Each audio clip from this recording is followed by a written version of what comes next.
Cory Booker.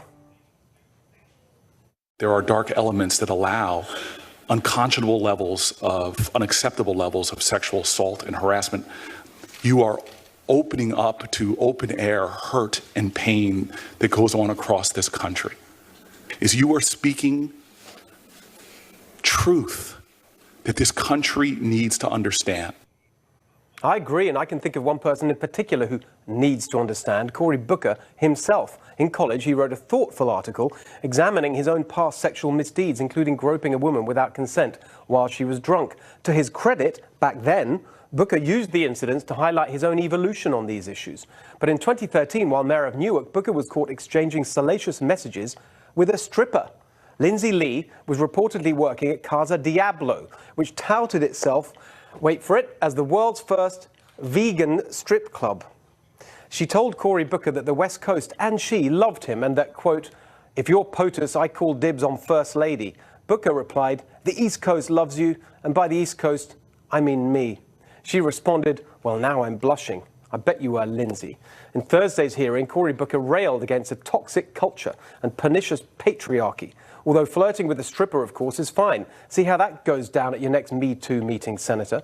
But that's not even the end of it. Over the years, Cory Booker has been a frequent visitor to my part of the world, Silicon Valley, to ingratiate himself with the tech elite and raise money. He's created quite the impression. From every single person, you hear the exact same thing. Wow, what is going on with Cory Booker? He's a real mess.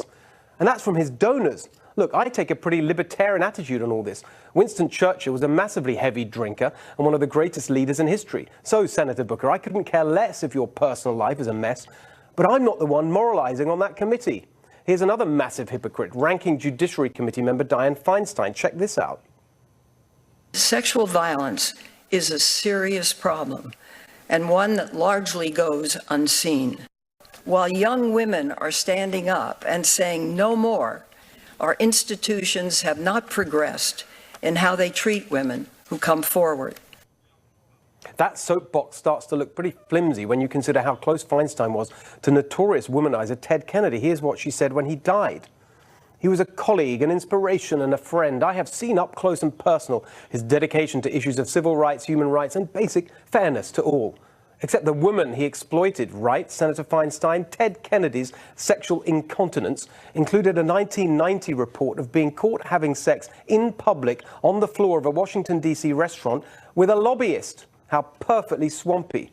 At least she lived to tell the tale, unlike poor Mary Jo Kopechne, who Kennedy left to drown at Chappaquiddick. How can Dianne Feinstein be taken seriously on sexual violence when she called Ted Kennedy an inspiration? But there are plenty more Democrat hypocrites on her committee. Let's not forget Senator Patrick Leahy. He had this question on Thursday. In your yearbook, you talked about drinking and sexual exploits, did you not? And did you not, Senator Leahy, deliver a speech on the Senate floor while drunk yourself? And then there's saintly Kamala Harris, crusader for justice and righteousness. She had this question for Kavanaugh.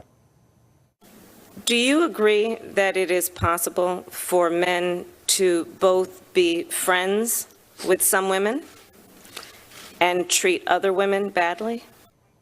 Well, Senator Harris would know all about treating women and men badly. She's becoming notorious for abusive behavior towards her staff. Reports of the Kamala Harris's diva-like tantrums include an insistence on multiple meal options, only staying at top hotels like the Ritz-Carlton and the Waldorf Astoria, and refusing to eat food with anything except metal silverware. She once forced a staffer to take a set from a donor's house. But that's not the worst of it. Harris has been described as prone to hostile outbursts. For example, she was witnessed aggressively berating an aide inside a Washington elevator. Multiple Democrat staffers have told me how badly she treats people, an open secret in Democratic Party circles. No one says anything, though, because they're frightened of reprisals from her powerful political machine. Senator Harris, before you lecture anyone else about their temperament, and quite honestly, before you run for president yourself, you might want to work on your own abusive behavior. Look, of course we need to fight for gender equality and women's rights.